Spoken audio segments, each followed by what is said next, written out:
Issues with bone structure, TMJ disorders, orthodontic issues, sleep apnea, and other conditions can all relate to the alignment of your jaw. When non-surgical treatments fail to correct bite problems, he's going to have to say it for me, it's an O word, or corrective jaw surgery can truly change a patient's life by improving their ability to eat, speak, and breathe comfortably. Some patients find that the corrective jaw surgery can also improve their overall appearance. Oral and maxillofacial surgeons like Dr. Graves are not just experts at dental surgery, they also undergo years of training to understand the facial structures and how to repair them. So this is very interesting. Say the word. Orthognathic. Orthognathic. You know, we have a lot of words that are very hard to explain, especially for me. I'm from Kentucky, and I mean, marginally we speak English where I'm from. So I picked the one profession where I can't really say the only things I do. I love it. So what is it? People, talk about the people who might be candidates for this and what this sort of involves.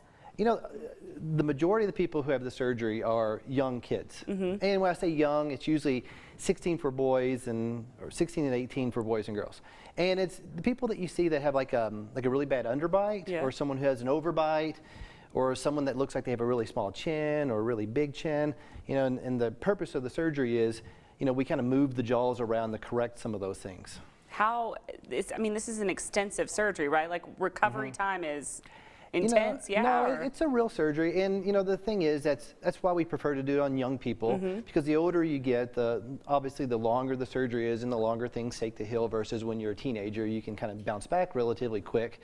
But yeah, it's about a week recovery. It's done in the hospital, and depending on what surgery that I'm performing, it's somewhere between 2 to 6 hours based on what I'm doing. This is, and do you consider it a cosmetic surgery, or do you consider it like a medical need?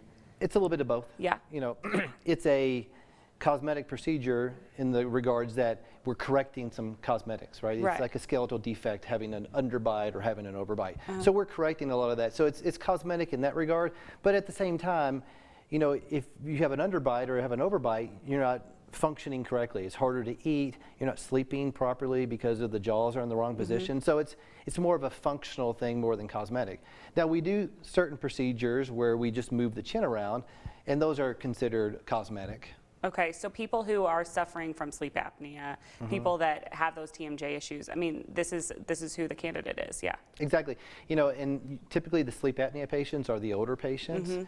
You know, and the goal of the surgery is to move the jaws forward, and as you pull the jaw forward, it kind of pulls all the soft tissue with it, kind of opening the airway up so you can kind of breathe better. Yeah, this is very interesting. Do you love to do this kind of surgery? You know, I like the surgery because there's a certain artistic ability to it. Right. So not only are we just following rules 1 through 12 steps, we're actually looking at the person and kind of making like an artistic evaluation of how much to move the jaws and how far to move the jaws.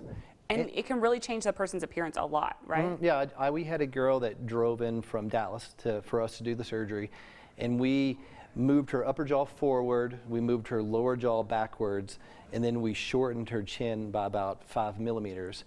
And she was so different looking that she had anxiety actually about going to school. I mean, we'd really changed her appearance that much that going to school was a little bit of anxiety for her when she went back. This is so interesting. So people who, they get a referral, they just come to see you for a consultation? How does that work?